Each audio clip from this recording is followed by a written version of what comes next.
मैंने अकाल के द्वार में एक लड़की को उठाया था, लेकिन 300 साल बाद देवदानव युद्ध में वही लड़की जो अब दानवों की अधिपति बन चुकी थी ने एक ही वार में मेरा दिल चीर दिया। वह मेरे शरीर पर ऐसे पैर रखे खड़ी थी जैसे मैं कोई मरा हुआ कुत्ता हूँ। चेन हुआइयान, जब तुमने मुझे फंसाया था, क्या तब सोचा था कि आज ऐसा दिन आएगा? लेकिन उसे यह नहीं पता था कि मैं उसकी ही तलवार से मरना चाहता था। मैंने सिस्टम के साथ सौदा किया था, मिशन पूरा करूंगा तो ही ब्लू स्टार पृथ्वी लौट सकूंगा। इसीलिए 300 साल पहले मैंने अमर तलवार चुरा ली, अपने संप्रदाय से गद्दारी की और अमर स्तर तक पहुंचा।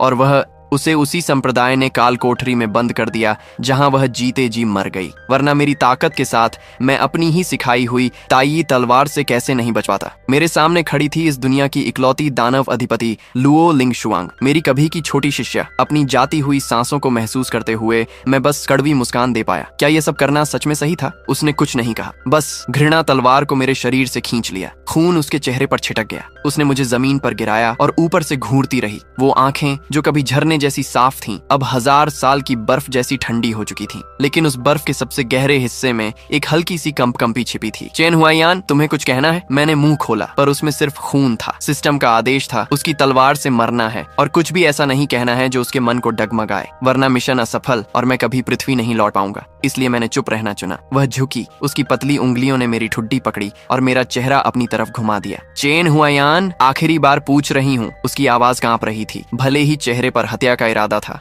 क्या तुम सच में कुछ नहीं कहोगे? वह क्या सुनना चाहती थी मैं जानता था। वह चाहती थी कि मैं माफी मांगूं, मान लूं कि मेरा धोखा गलत था और यह कहूं कि वो सब साल, वो सब गर्माहट, सब असली थे, कि मैंने उसे मौत के गड्ढे से सिर्फ किसी मकसद से नहीं निकाला था। मैंने उसकी आंखों में देखा और होंठों पर एक ऐसी मुस्कान लाई जो रोने से भी ज्यादा दर्दनाक थी। लंबी खामोशी। वह इंतजार करती रही। आखिरकार उसका चेहरा पूरी तरह ठंडा हो गया। ठीक है, अगर तुम नहीं बोलना चाहते तो कभी मत बोलना। मैंने तलवार की नोक पर अपना खून देखा। समय जैसे पीछे लौट गया। वह एक बर्फीला आपदा काल था। पहाड़ जमे हुए थे, नदियां सूख चुकी थीं, अनगिनत लोग और कमजोर साधक ठंड से मर गए थे। सड़कों पर हर जगह जमी हुई लाशें थीं। उस वक्त मैं इस दुनिया में आए सिर्फ 3 दिन हुए थे। सिस्टम के निर्देश पर मुझे एक टूटती हुई झोपड़ी मिली। दरवाजा खोलते ही मैंने उसे देखा। एक छोटी सी बच्ची, कोने में सिकुड़ी हुई, फटे कपड़े में लिपटी हुई। वह इतनी छोटी थी कि मैं उसे एक हाथ से उठा सकता था। उसके शरीर पर घाव थे, सांस इतनी हल्की कि महसूस भी मुश्किल। मैंने उसे उठाया। वह पत्ते की तरह हल्की थी। डर मत, मैं तुम्हें यहाँ से ले जाऊंगा। उसने कुछ नहीं कहा, लेकिन मेरी कपड़े को कसकर पकड़ लिया, जैसे डूबता हुआ इंसान आखिरी सहारा पकड़ता है। बाद में मुझे उसका अतीत पता चला।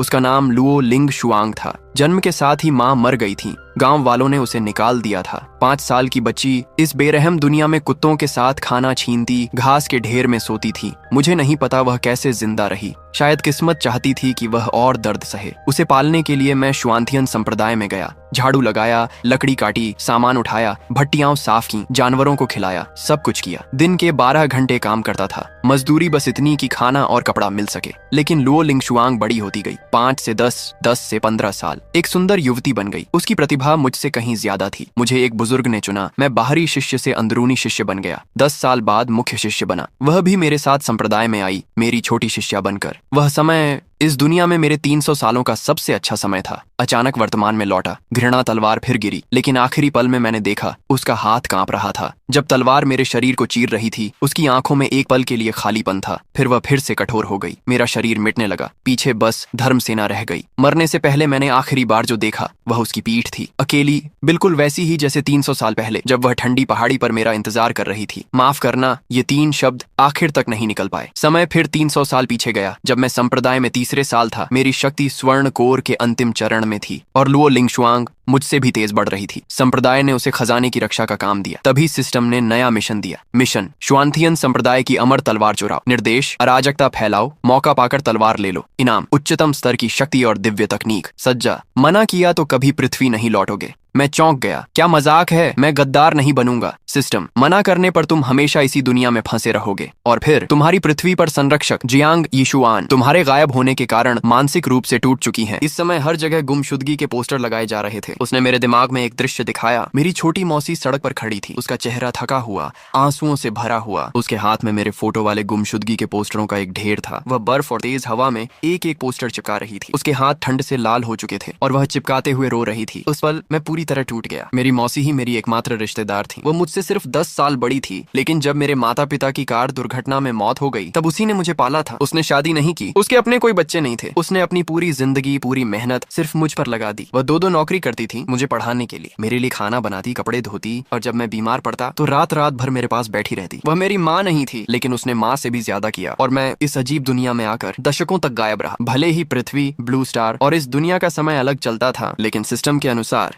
पृथ्वी पर बहुत समय बीत चुका था। मेरी मौसी ने जरूर सोचा होगा कि मैं मर गया। उसने जरूर सोचा होगा कि उसका एकमात्र अपना इंसान बस ऐसे ही दुनिया से गायब हो गया। मैंने आंखें बंद कर ली। खून पूरे शरीर में उबल रहा था। बहुत देर बाद मैंने आंखें खोली। मैं मिशन स्वीकार करता हूँ, लेकिन मुझे क्या पता था इन 4 शब्दों ने लो लिंग शुआंग को नरक में धकेल दिया। योजना को पूरी तरह सफल बनाने के लिए मैंने बहुत सावधानी से सब कुछ तय किया। वे दानव साधक पहले से ही शुआंथियन संप्रदाय के खजाने पर नजर रखे हुए थे। मैंने उन्हें अंदरूनी सहयोगी का दर्जा दिया और उन्होंने खुशी खुशी स्वीकार कर लिया। एकमात्र समस्या थी लो लिंग शुआंग। वह खजाना कक्ष की रक्षक थी। उसकी ताकत और सतर्कता के साथ दानव लोग अंदर घुस ही नहीं सकते थे। मुझे उसे दूर ले जाना था, इसलिए मैंने एक पत्र लिखा। छोटी शिष्या, तुम्हारे बड़े भाई ने हान शियाओ शिखर पर 1000 साल पुरानी बर्फीली जड़ी बूटी पाई है जो तुम्हारे उन्नयन में बहुत मदद करेगी। आज मैं व्यस्त हूँ, तुम पहले वहाँ जाकर मेरा इंतजार करो। शाम से पहले मैं जरूर पहुँच जाऊंगा। मुझे पता था वह जाएगी, क्योंकि इस दुनिया में अगर कोई एक इंसान था जिस पर वह पूरी तरह भरोसा करती थी तो विनमीत। आखिर मैंने ही उसे उस बर्फीली मौत से बचाया था। मैंने ही उसका नाम रखा, उसे पढ़ना लिखना सिखाया, उसे साधना सिखाई। जब वह डरावने सपनों से जागती थी तो मैं ही उसके पास बैठकर कहता, भाई यहाँ है, डर मत। वह मुझ पर कैसे भरोसा न करती। पत्र में एक और पंक्ति थी, लिंग शुआंग, भाई के पास तुम्हारे लिए एक सरप्राइज है। उस दिन वह हान शियाओ शिखर पर गई। उसने वह हल्की नीली पोशाक पहनी जो मैंने उसे दी थी। वह पोशाक वह सिर्फ तब पहनती थी जब वह सबसे ज्यादा खुश होती थी, लेकिन वह पूरे दिन इंतजार करती रही, सुबह से शाम तक। फिर बर्फ गिरने लगी, आसमान अंधेरा हो गया। उसे अपने भाई का इंतजार था, लेकिन जो आया वह था संप्रदाय का अनुशासन अधिकारी। और एक खबर, चेन हुआयान ने दानवों के साथ मिलकर संप्रदाय का खजाना चुरा लिया है और वह गद्दार बन चुका है। लो लिंग शुआंग पर आरोप लगा। वह अपनी ड्यूटी छोड़कर गई और गद्दारी में शामिल है, क्योंकि उसका मेरे साथ गहरा संबंध था। सबने उसे गद्दार कहा। संप्रदाय ने उसे पकड़ लिया। उसकी आत्मा को खींचा गया, उसकी हड्डियां तोड़ी गईं, उसे झड़ दिया गया और निषिद्ध तकनीकों से उसकी आत्मा तक खंगाली गई। उस अंधेरी नम जेल में उसने अनगिनत यातनाएं सही, फिर भी वह अपने भाई पर विश्वास करती रही। उन दर्द भरी रातों में वह बस एक चीज चाहती थी कि वह व्यक्ति आए जिसे वह अपना प्रकाश मानती थी, लेकिन कोई नहीं आया। और मैं हजारों मील दूर दानवों से छीनी हुई तलवार के साथ अपनी ताकत बढ़ा रहा था। तलवार मिलते ही मैंने उन दानव साधकों को भी खत्म कर दिया। मुझे यह भी नहीं पता था वह जिंदा है या मर चुकी। 300 साल बाद लो युन महाद्वीप पर पहली बार एक महिला दानव अधिपति उभरी और उसका नाम था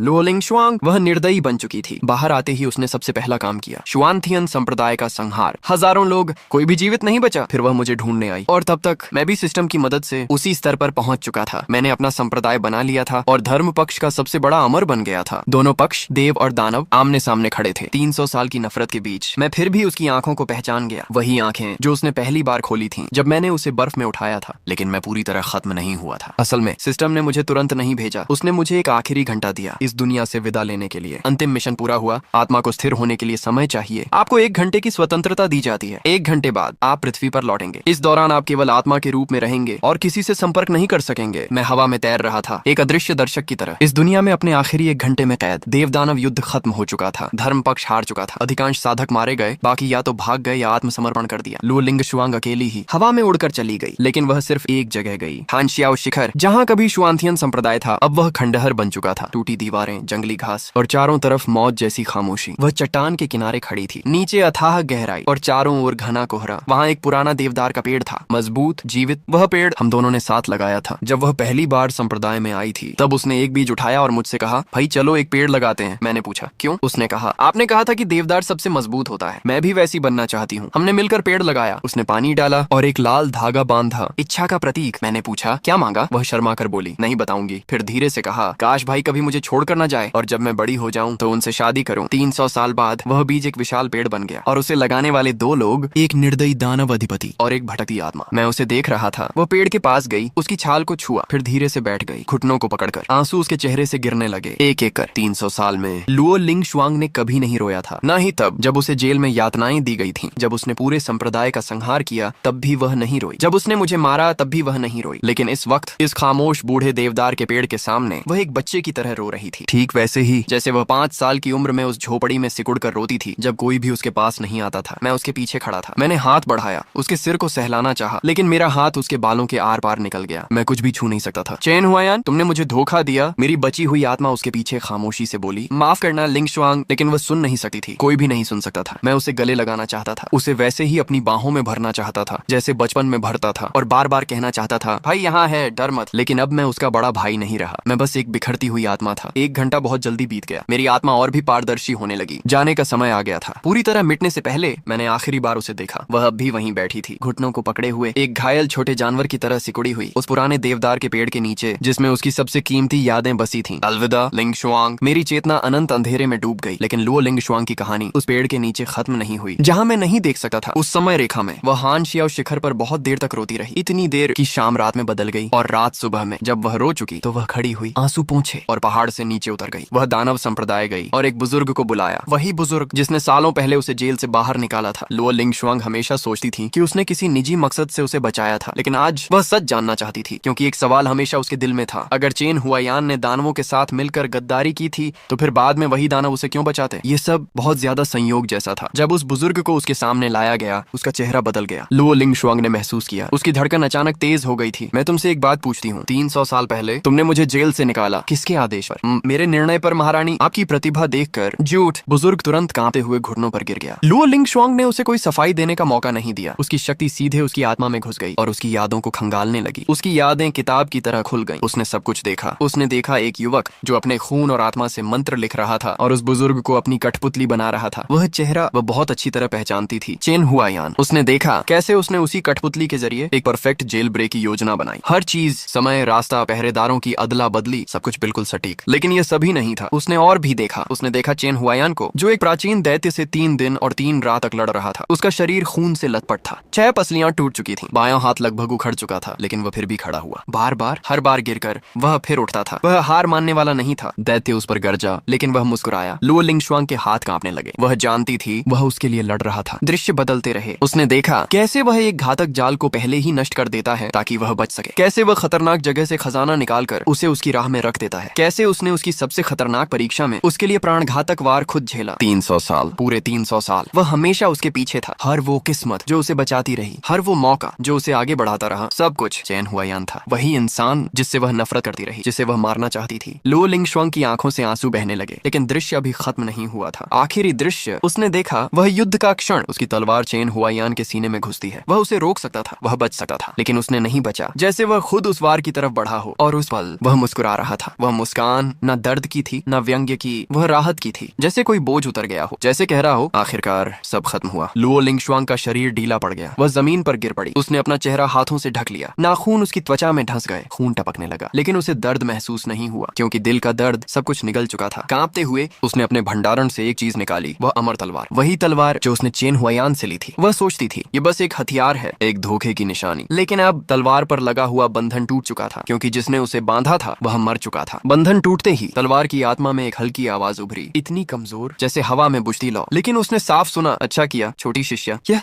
मेरे भाग्य में था। वह चेन हुआयान की आवाज थी, कमजोर, टूटी हुई, लेकिन वही पुरानी गर्माहट लिए हुए। भाई अब जा रहा है, मैं एक बहुत दूर जगह जा रहा हूँ। मेरे जाने के बाद तुम्हें अपना ख्याल रखना होगा। आगे का रास्ता तुम्हें खुद ही चलना होगा। माफ करना लिंग शुआंग, तुम्हें इतना कष्ट सहना पड़ा। आवाज धीरे धीरे मिट गई। तलवार की आत्मा फिर से शांत हो गई। लुओ लिंग शुआंग जमीन पर घुटनों के बल बैठी थी, अपने हाथों में उस अमर तलवार को ऐसे पकड़े हुए जैसे वह दुनिया की सबसे कीमती चीज हो। वह जोर जोर से कांपते हुए रो रही थी। उसके कंधे बुरी तरह हिल रहे थे। उसके मुंह से टूटती हुई सिसकियां निकल रही थीं। 300 साल, उसने 300 साल इंतजार किया था उस माफी के लिए, और अब जब उसे वह सुनने को मिली तो वह इंसान ही इस दुनिया में नहीं रहा। भाई आपने मुझे पहले क्यों नहीं बताया? लिंग शुआंग को माफी नहीं चाहिए, उसे आप चाहिए। वापस आ जाओ, कृपया वापस आ जाओ। लेकिन कोई जवाब नहीं आया। ठंडी हवा खंडहरों के ऊपर से गुजर रही थी। वह पुराना देवदार का पेड़ हवा में सरसराया, जैसे किसी की जगह धीरे से कह रहा हो, रो मत लिंग शुआंग, कहानी यहीं खत्म होती है। ये सिर्फ एक कहानी नहीं थी, ये एक ऐसा प्यार था जो बहुत देर से आया। सच सच बताओ, इस कहानी ने तुम्हें कैसा महसूस कराया? अपनी फीलिंग्स कमेंट में जरूर बताना।